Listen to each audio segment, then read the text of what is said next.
Tiesības sargu birojas priecīgs sveikt visu ieradušos klausītājus un mūsu pieaicinātos ekspertus. Juridisku dienu pasākuma ietveros diskusijām, kas ir veltīti netradicionālo reliģiju iekļaušanās Latvijas kultūra telpā tēmai. Un pirms diskusijas uzsākšanas vēlētos dot vārdu tiesības sargam un Latvijas juristu biedrības priekšsēdētājiem Brovko kungam ar apsveikuma sveicības vārdiem. Un juristu dienu, var teikt, atklāšanai profesoram Baltam. Jā, paldies par šo te interesi. Faktiski tas ir mums arī tāds zināms izaicinājums. Juristu dienu ietvaros kā atklāšanas pasākums tieši tēma, kas ir saistīta ar tā saucamām netradicionālām reliģijām, vai kas varbūt citiem vārdiem sakot nav tik izplatīts Latvijā, bet problemātika, kas ir visā Eiropā diezgan plaši pieņemoši spēkā. Ņemot vērā par to, ka ir virkne ar dažādiem normatīviem aktiem, doktrīnām, principiem tā tālāk, arī nacionālā līmenī, un to, ka sociālā realitātē tā situācija varbūt lielākajai daļai sabiedrības nav pietiekami skaidra, nav pietiekami izprotama, tad tāpēc mēs arī izmantojam to iespēju un organizējam šo te konferenci. Un paldies tiešām par augstu līmeņa, faktiski visaugstākās raudas ekspertiem šajā te jomā, par atsaucību, par piedalīšanos šajā te diskusijā, jo sabiedrība no mums gaida to signālu, to ziņu, kā tad vajadzētu būt, cik tālu tad valsts var iejaukties kādās tiesībās, privātās dzīvēs vai tiesības baudīt reliģiju un tā tālāk. Cik tālu tad mēs varam, teikt, iet novalkot šīs te robežas. Un es tad dotu tagad vārdu arī Latvijas juristu biedrības prezidentam. Tiek kāds vārds. Labdien!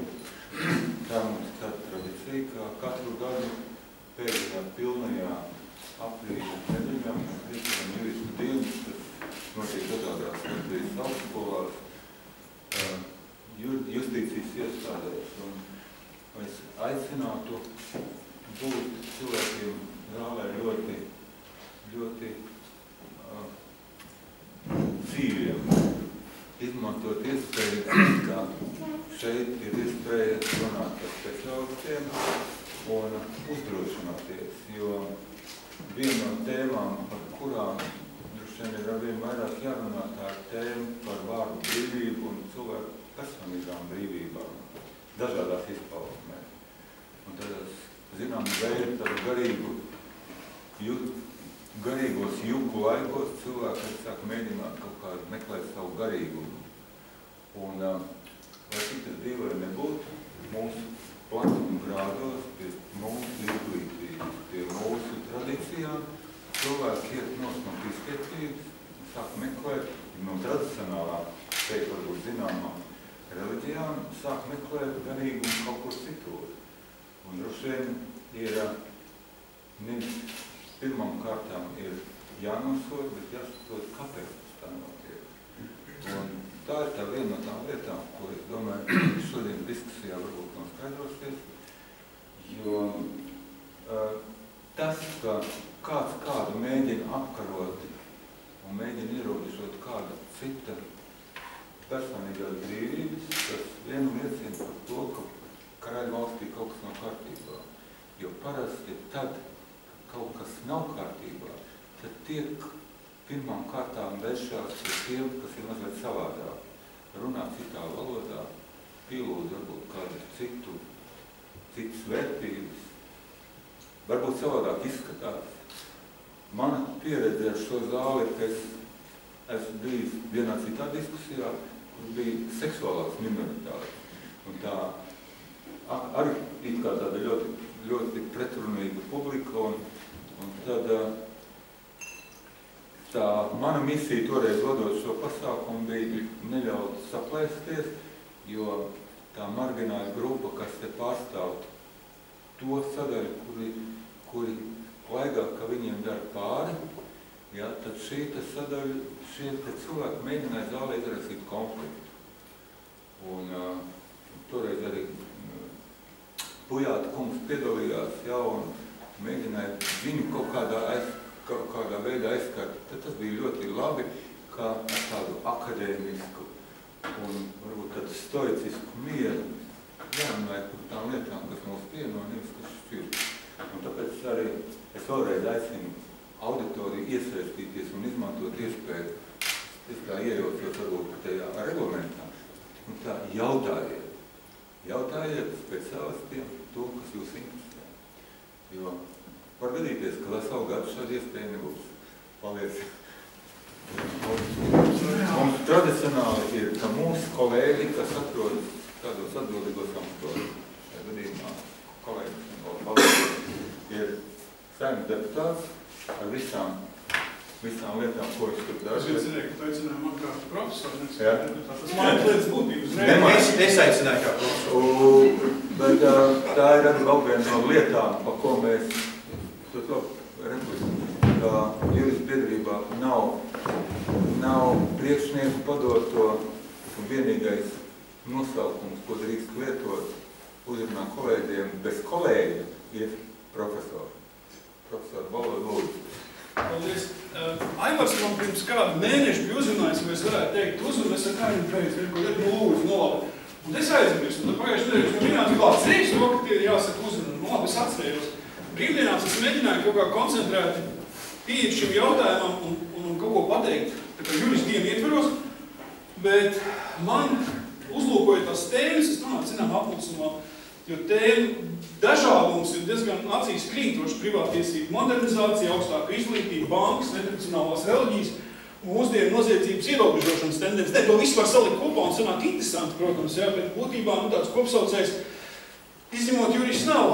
Un man nāca prātā, ja neizgāja no prāta, viens pasākums, kas noritēja pagājušu nedēļu, Melngaļa namā, un tas pasākumu garais nosaukums ir tāds Latvijas drošība 21. gadsimtā, pieaugušie izaicinājumi un iespējamie risinājumi. Liela daļa referāti bija interesanti, bet visiem ļoti liela uzmanība saistīja Ārņa Kaktiņa prezentāciju. Referāts viņam saucās un prezentācija, cik droši jūtas cilvēki Latvijā. Es precīzi procentus vairs neatsaukšu atmiņā, tāds arī mans nav nolūks, bet pārsteidzošais tas, ka Kaktiņš pierādīja, ka ļoti daudz cilvēku Latvijā no daudz kā baidās. Un tās bailes ir pārsteidzošas un neiedomājums. Patiešām nedaudz cilvēku baidās no Krievijas tieši invāzijas, tāda procentuāli ļoti maz, bet procentuāli visvairāk ir tāda, kas baidās no zemestrīces, no viesuļvētrām, un būtībā tas ir smiekli caur asarām, un vēl liels procents mazāks, jo visvairāk baidās no zemestrīces. Tas ir vispārējais baiļu faktors, un kā viņš saka, ka reiz ir notikt. Bet, daudz mazāk baidās, bet pietiekoši daudz baidās no suverenitātes zaudēšanas Briseles priekšā un nacionālās identitātes zaudēšanas bēgļu plūsmu rezultātā. Un tad ir otrs aspekts, ko Kaktiņš prezentēja, ir ārkārtīgi zemais reitings parlamentam. Jābrīnās, jo parlaments un valdība cenšas visvairāk savus reitingus pazemināt, un tas viņiem veiksmīgi sanāk, bet diezgan traks tas cipars, 0,4%, ja salīdzina. Tas ir faktiski jautājums pat ne par parlamentu, bet par demokrātiju. Un mūsu vēlētāji netic vēlētām institūcijām, un viņi ārkārtīgi pakļaut bailēm. Kas ir bailes? Kad bailes nav pēdējā laika izgudrojums, un ir viens būtisks tāds mūsu esības elements. Kas tas ir? Latviešu skaidrošā vārnīca atrada, ka bailes ir psihisks stāvoklis, ka raksturīgs satraukums, nemieris un nospiestība sakrā ar iespējamām vai paredzamām briesmām un nelaimi. Tās ir arī rūpes, bažas, par kaut ko varbūt arī kauns, kas nomāc, un bailes, kas sintezē visu šo te kaunu. Un tas ir kaut klāt fizisks diskomforts. Ko es ar to gribēju teikt? Manuprāt, netradicionālā reliģija iekļaušana Latvijas kultūra telpā arī ir viens tāds jautājums par bailēm no šīm te reliģiskām minoritātēm. Un man jāsaka, ka, protams, viens no jautājumiem, kas šeit palīd, jautājums par galvas sagām. Un es palasīju psihiatru, ko viņi raksta, tāds Artūrs Sutināts, man vēl pazīst, un šo grāmatiņu uzdāvinājos, un es atradu tādu fantastisku lietu, ko viņš raksta. Viņš saka, ka jaunākie pētījumi rāda, ka maziem bērniem bailes izraisa ne tik daudz svešs cilvēks, cik svešnieks, kas strauji tuvojas. Un to es domāju par bēgļiem. Un faktiski es domāju, ka būtībā tās bailes no musulmaņiem, protams, viņas nav, teiksim, izdomātas, jo daudzi no teroristiem ir musulmaņi. var neteikt, ka vairums no viņiem pašreizē brīdī ir. Bet tās bailes no bēgļiem patiešām ir no aspekta, ka viņi strauji tuvojas, un mēs mēģinām šīs bailes kaut kā pārvarēt. Un tās mūsu šie plāni pārvarēt, viņi transformējās šeit likumprojektā par galvassagām. Es domāju, ka juristiem, un es atklāju šorīt juristu dienas, mums jāsaprot, ka zināšanas par likumiem juristiem ir cieši roku rokā ar nepieciešamību ārēji pašpārliecinātību izstarot. Jo bieži vien tie ļaudis, kas vēršās pie juristiem, viņi juristi sauc, lai tie viņus nomierinātu. Lielā mērā juristu izturojušais miers arī nomierina cilvēks, un ja mēs paskatāmies uz veiksmīgiem advokātiem, juristiem, viņi visi vismaz ārēji izskatās mierīgi. Es gribētu novēlēt juristiem, pašiem, kuri brīviem no bailēm un palīdzēt cilvēkiem tik galā, pretnostatīt var tikai šī bailēm ticību vai nu Dievam vai latviskai valstī. Ja ir ticība gan vienam otram, tad ir bingo, tad šāds cilvēks ir nesatricināms un spēka avots ir ikvienam. Un Latvijas 100 gadus priekšnojausmās un 4. māju sagaidot, es domāju, ka mēs, ja mēs visi kopā centīsimies pārvarēt šīs bailes, tad mēs to spēsim, un valsts galu galā ir neticama balva. Man nāk prātā viens dialogs, kur es lasīju, kas notika 39. gadā PSRS iebrukot Somijā, kad Somu karavīrs, redzot baiso padomu militāro armādu, robežu pārējot, viņš iesaucās, viņu tik daudz, kur mēs viņus visus apraksim. Soms noteikti baidījās, un bez šaubām. Ja? Tā ir tāda karāktauta humora veids, ja, to var uzskatīt, bet tai pašā laikā, kur mēs viņus visus apraksim, es šī gadījumā nedomāju patiesi tos bēgļus, kur mēs viņus visus apraksim, lai nebūtu pārpratumi, es domāju par bailēm, un mums tās bailes kaut galā ir jāatbrok, un tad, ko es gribētu teikt, lai soks juristu dienās ikvienam, gan tiem, kas dalās zināšanās, gan tiem, kas viņus mēģina saklausīt. Paldies!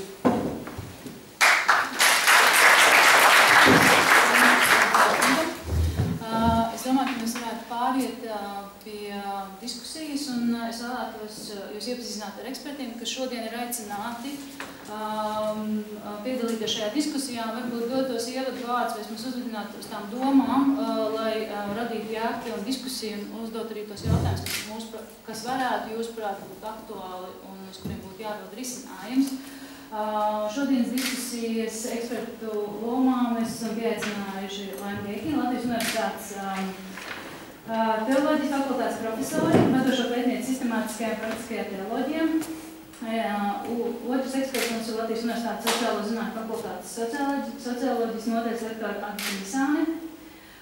Mūsu kolēģi no Tiesības sarga biroja politisko pilsonisko tiesību nodaļas vecākā juriste Laura Lapiņa, sociāla antropologs, Rīgas Tradiņu Universitātes komunikācijas studiju nodaļas programmas vadītājs Klāts Edunīgs, juridisko zinātņu doktors, profesors, saimnes deputāts Ringolds Valods un bija paredzēts Tieslietu ministrijas pārstāvis. Es ceru, ka ieradīsies un mēs uzklausīsim arī Tieslietu ministrijas viedokli. Mūsu diskusijas formāts ir sekojoši. Mēs dosim vārdu mūsu pieaicinātājiem ekspertiem, un pēc tam, kad visi eksperti būs pauduši savu viedokli šajos jautājumos, uz kuriem mēs uzvedinājām viņus, par kuriem padalīties, tiks dots iespēja klātesošajiem klausītājiem uzdot jautājumus. Un es varbūt vēlētos sākt ar atkāpi. Aizvadītajā nedēļā Birojnīcā Geikins kundzei bija burvīga lekcija, kas aizsāka 3 lekciju kursu par islāmu un islāma reliģiju, kas turpināsies arī par sievietes lomu islāma reliģijā un migrācijas jautājumiem, kur jūs teicāt, ka reliģija ir sociāls fenomens, kur ietvaros indivīds iegūst jēgpilnu eksistenci. Manuprāt, tas ir ļoti tāds zīmīga formula par to, kur cilvēks dodas un kāpēc viņš pievēršās reliģijai. Viņš meklē šo jēgpilno eksistenci, bet tie ceļi, caur kuriem viņš meklē šo jēgpilno eksistenci, ir dažādi. Geikins kundze, kāda ir reliģijas loma mūsdienu Latvijas sabiedrībā?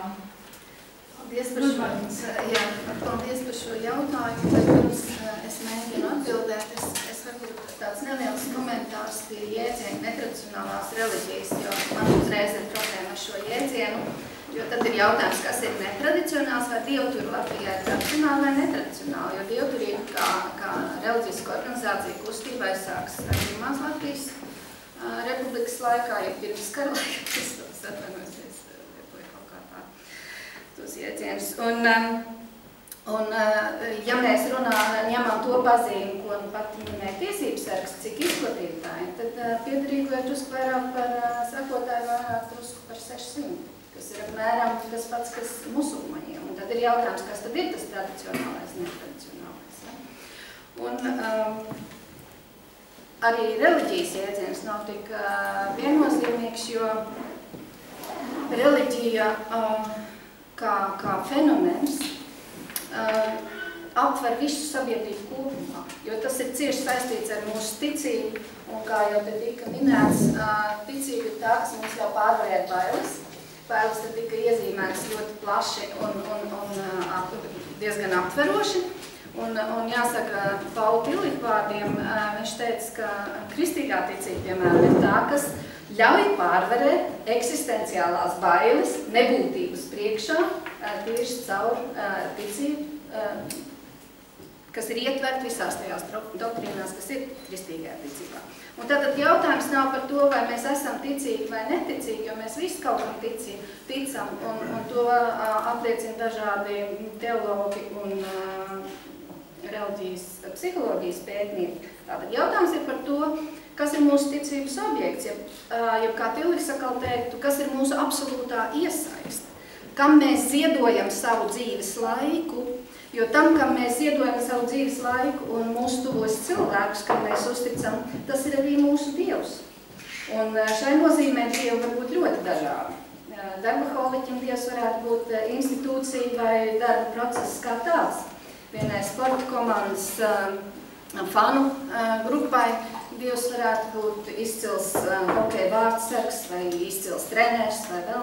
Tā kā ticības jautājums arī nav un reliģijas iedziens nav tik viennozīmīgi. Ja man jāatbild uz jautājumu, kāda ir reliģijas loma mūsdienu Latvijas sabiedrībā, arī šis ir problemātisks jautājums un diez vai es to varēšu atbildēt, jo, diemžēl, par Latvijas situāciju un par to, kam tic Latvijas sabiedrība, kā tic un kāpēc tic, mums nav visaptverošas, padziļinātas izpētes programmas, nerunājot par pēdējiem 10 gadiem, bet pēdējiem 25 gadiem.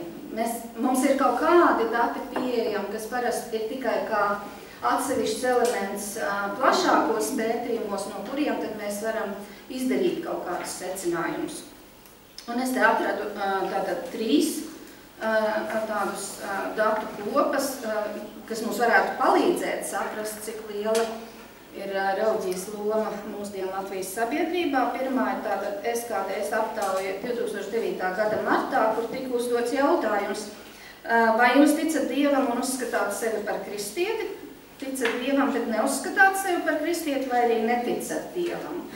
Un tas, ko parāda šī aptauja, ir, ka 18% netic Dievam, un šos datus es esmu pārbaudījis arī ar citiem starptautiskiem pētījumiem, kas runā par to, ka apmēram 17 līdz 18% Latvijas sabiedrības ir tādi, kas saka, ka viņi netic, ja pareizāk sakot, ir ateisti, iespējams.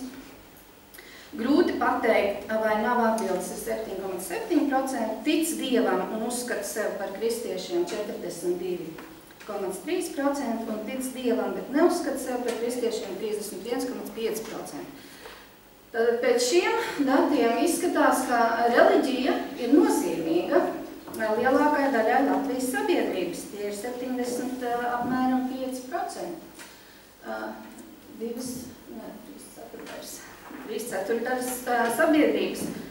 Jautājums ir par to, kādai reliģiskai grupai tātad šie cilvēki pieder. Un tā arī ir tikai tāda pašrefleksija par to, kā šie cilvēki paši jūtās, kas notiek realitātē. Mums šie cipari neko daudz nepasaka. Otra aptauja tātad Latvijai vēlamā reliģiskā virzība, 2012. gads. Tātad Latvijai vajadzētu būt jautājums. Domājot par dažādām ticībām, pie kurām pat labam pieturas Latvijas iedzīvotāji, kur no šīm reliģiskām kustībām jūsuprāt būtu Latvijā visvēlamākā. Un tad ir 63,8% saka, kristīgā ticība, 2% dievturība pagānisms, 6,5% dievturības pagānismu un kristīgās ticības sintēze, 24,6% grūti pateikt nav atbildes un 3% nav cita reliģija. Tad mēs redzam apmēram, ka tie procenti ir apmēram līdzīgi un raksturo to pašu ainu. Lielākā daļa runā par to, ka Latvijai jābūt kristīgai zemei, tāpat laikā salīdzinoši, ja mēs paskatāmies draudžu skaitu, bet par to es nerunāšu, par to runās cits eksperts. Tad mazākā puse Latvijas sabiedrības tic un pieder kristīgām tradīcijām. Un trešie dati tātad nāk no 2013. gada aprīļa aptaujas. Latvijas iedzīvotāji uzskata par cilvēku evolūciju, kur, teiksim, uz jautājumu lūdzu novērtēt, cik lielā mērā jūs piekrītat šiem apgalvojumiem par cilvēku evolūciju, lūdzu par katru apgalvojumu atzīmēt, vai jūs tam pilnībā piekrītat, drīzāk nepiekrītat, vai arī pilnībā nepiekrītat. Un apgalvojumā Dievs radīja cilvēkus tādu, kādi tie ir pat labam, tātad pilnībā piekrīt un drīzāk piekrīt 32%. Ja? Arī diezgan ievērojams skaits. Tā kā mēs patiesībā nezinām, mēs nevaram apgalvot, ka Latvijas sabiedrībā reliģijai ir liela nozīme, bet es varu teikt, ka ir kaut kāda nozīme, un mēs dzīvojam, protams, postsekulāros apstākļos, jeb sabiedrībā, kur reliģija no apgaismības laika un modernā laika tāda pieņēmuma, ka reliģija ir individa subjektīvā personiskā lieta, un tādēļ neviens nedrīkst par to uzdot jautājumus, un arī tā publiski nav kaut kādā veidā vērā ņemama. Mēs dzīvojam citā situācijā, kad reliģija ir kļuvusi uznākusi uz sabiedriskās skatuves, un tātad tīpaši pēc 11. septembra notikumiem. Un tā ir kļuvusi nozīmīgi lielai daļai globālās sabiedrības. Es pieņemu, ka arī tāpēc šeit ir auditorijā tik daudz interesantu, ka tas ir nozīmīgi Latvijas sabiedrībai. Paldies. Nākamais runātājs ir Visāns kundze, kur ir socioloģijā fakultātē pēta tieši uz reliģijas jautājumus. Un jautājums Visāns kundzei būtu šīs tradicionālās, netradicionālās reliģijas. Kāda situācija šobrīd ir Latvijā un ko saka pētnieki par šo jautājumu? Paldies tiesības sargām par šo pasākumu un par ielūgumu. Man jāsaka tā, labāk vēl nekā nekad, jo šāda diskusija noteikti būtu noderējusi 90. gados, manuprāt, bet tiešām bija daudz nemieru sabiedrībā, dažādas sociālas reakcijas uz to jauno realitāti, ka parādījās reliģija pārstāvji, kurus mēs nebijām pazinuši, un šīs reakcijas reizēm bija pārspīlētas, un reizēm tās bija nepamatotas. Ja, bet labāk vēl nekā nekad. Šajās īsās minūtēs es esmu izvēlējusies varbūt dažas pieturas punktus, par katru no tiem īstenībā būtu jāsarīko atsevišķu konferenci. Bet tas būtu tikai tādai ierosinājumai. Sākšu ar to, ka es pilnīgi piekrītu Laimai, ka tradicionālās un netradicionālās reliģijas ir ļoti neveiksmīgs termins. Divu iemeslu pēc. Pirmkārt, tradicionālā reliģija pētniecībā nozīmē kaut ko visam citu, un jo precīzāk mēs runāsim, jo labāk mums būs visiem.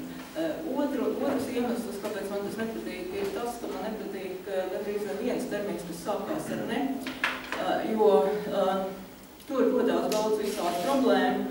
Ir cilvēki, kas uztver to kā tādu vērtību kontekstā, ka viņi tiek noniecināti un viņi ir ļoti jūtīgi.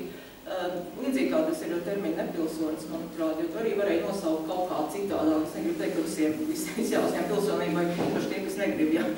Bet jautājums, vai nebija kāds cits vārds, kā to nosaukt. Līdzīgi arī ar netradicionālajām reliģijām. Cilvēki mēs ļoti jūtīgi reaģēt, ja. Un cieņpilns dialogs, man liekas, nebūtu šī gadījumā iespējams. Mans otrais punkts ir tāds, ka tur gan es Laimai nepiekritīšu, ka mums nav datu vai mums ir, teiksim, nepietiekami dati. par Latvijas reliģisko situāciju. Mums ir viena problēma atšķirībā no Igaunijas nacionāla reprezentatīva socioloģiska pētījuma par reliģisko situāciju nenotiek regulāri. Līdz ar to tie dati ir ļoti tādi saskaldīgi. Mums, piemēram, diezgan daudz par 90. gadiem, un tad ir kaut kāds lūks, ka mums tādu datu nav. Un mēs diemžēl atšķirībā no Igauņu kolēģiem esam spiest izmantot katru iespēju kaut ko pajautāt, kaut kur pielikt klāt šos te jautājumus. Bet šādi pētījumi tomēr ir. Un savalkot tos visus kopā, es nesaukšu ciparus, jo tas atkal aizmirsīsies un tā, bet lietas būtība ir tāda, ka pēdējos 15 gados tie starptautiskie pētījumi, kas mums ir, viņi apmēram rāda vienu un to pašu. Statistiskās kļūdas ietvaros ir nosvārstīties kaut kas, bet tā situācija ir tāda, ka ļoti radikāli, dinamiski tāda pārmaiņa Latvijas reliģiskajā ainamā pēdējos 15 gados principā nav. Latvijā visizplatītākā, gandrīz pateicu, ka liela izplatītākā ticība ir neticība. Bet patiešām tur nav jautājums tikai par ticību, bet patiešām tuvu pie 40% Latvijas iedzīvotāji neidentificējas ne ar kādu reliģisku tradīciju. Tas nav runa par praktizēšanu. Jā.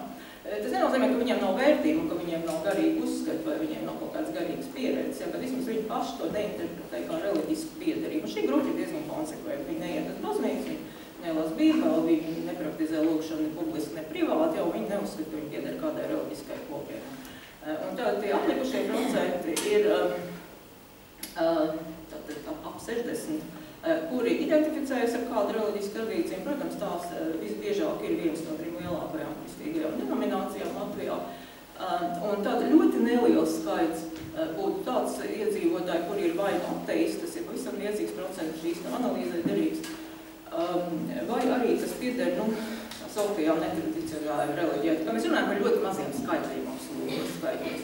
Cita lieta, ka viņi reizēm taisa ļoti lielu troksni, un arī mēdī uzmanību šīm nelielajām grupām reizēm ir tāda vai pārspīlēta, vai arī varbūt paši šīs reliģiskās kopienas kaut kādu savu uzvedību vai nostāju to veicina. Tā kā bet tie cipari absolūti nav tik iespaidīgi, lai mēs varētu teikt, kā 90. gados bija modē teikt sektas uzbruk Latvijai, vai vēl kaut kāda cita tādi sensacionāli jau satraucošas lietas. Tālāk mans trešais punkts ir tāds, ka mums arī jāsaprot, ka visas reliģijas nav vienādas. Un arī visas jaunās reliģiskās kustības, un līdz ar to arī to integrācijas perspektīvu, tas, ko mēs varētu tieksim sagaidīt, kā tās iekļausies tajā latviskajā kultūra telpā, tas īstenībā ļoti atšķirās. Man liekas, ir ļoti liela kļūda redzēt, ka tāda vienota fronta, kur stāv pretī tā mums pierastajām tradicionālajām reliģijām. Katra no tām ir jāvērtē atsevišķi. Jā. Gan pēc tās mācības satura, gan pēc viņas reliģiskās organizācijas tipu, piemēram, jā, gan pēc viņas attieksmes pret pasauli, vai viņi uzskata, ka pasauli ir laba vieta, piemēram, jā, vai kurš otrādi viņš uzskata, ka viņus tāpēc vienīgi nodibinās, lai cilvēki varētu izolēties no tās pasaules, ko viņi uzskata par ļaunu vai traucējuši. Protams, ja cilvēks bez definīcijas ir iesaistījies kopienā, kas saka, ka pasauli ir no vēlna, tad jūs varat mēģināt viņu integrēt, kā jūs gribat, ja tas īsti neizdevasies. Nākošais mans punkts ir saistībā ar vienu Latvijas reliģisku, varētu teikt, īpatnību, bet ir viena lieta, ar ko Latvija izceļas uz visa postpadomju telpas fona un kā arī uz Baltijas jūras valstu fona. Tas ir tās lieta reliģiskā dažādības indeksā. Pew centrs, kas ir Amerikā bāzēta datu vākšanas aģentūra, lai tā to var nosaukt, ir izreikinājis šos reliģiskās dažādības indeksus, kas vārstās no 0. 0 ir Vatikānā, kas nozīmē, ka reliģiskā dažādības nav, līdz 9, kas ir Singapūrā, kas ir reliģiski visdažādākā valsts. Tad Latvija izceļās uz minēto valstu fonā, kas lielāko rādītāju, kas ir 5,9, 5,7, un tas tiešām ir vairāk nekā jebkur citur postpadomju telpā. Jāsaprot arī tas, ka šis te rādītājs ir tīri matemātisks lielums, viņi izrēķina pēc noteiktas formulas, tur varētu atsevišķi runāt kā, bet tas jautājums ir praktisks, ko tas nozīmē. Un ir tā, ka ņemot vērā, ka tas rēķins ir globāls, tad šeit netiek izdalīts atsevišķi kristietības, dažādas organizācijas, kristīgās denominācijas, konfesijas. Jā, mēs ņemot vērā, ka Latvijā ir salīdzinoši līdzsvaroti piederība šiem 3 lielākajām kristīgajām kopienām, tad tas rādītājs būtu ievērojami augstāks. mēs ņemt vērā šo faktoru, kaut 7 pārmaiņas. Mēs tagad rēķinām. Tā kā, ko tas nozīmē, ka Latvija ir reliģiski ļoti dažāda valsts. Jautājums, kā mēs izturamies pret dažādību. Un pret dažādību var izturēties kā pret resursu. Viens labs piemērs ir ASV, kur viena no pirmajām lietām, ko jūs dzirdat, mēs vērtējam dažādību augstu. Jā, tas attiec gan uz etnisko izcelšanos, gan uz rasi, gan uz viedokļu dažādību, gan tā tālāk. Un jūs varat izturēties pret reliģisko dažādību kā pret problēmu. Līdzīgi kā pret etnisku. Un tad ir jautājums, cik toleranti mēs šo problēmu risinām. Mēs varam kaut kā agresīvi mēģināt viņu samazināt, ja? Vai mēs varam kaut kā visus paciest, ja? Visus pārējos. Ja? Bet tās tomēr ir divas principiāli dažādas attieksmes, un es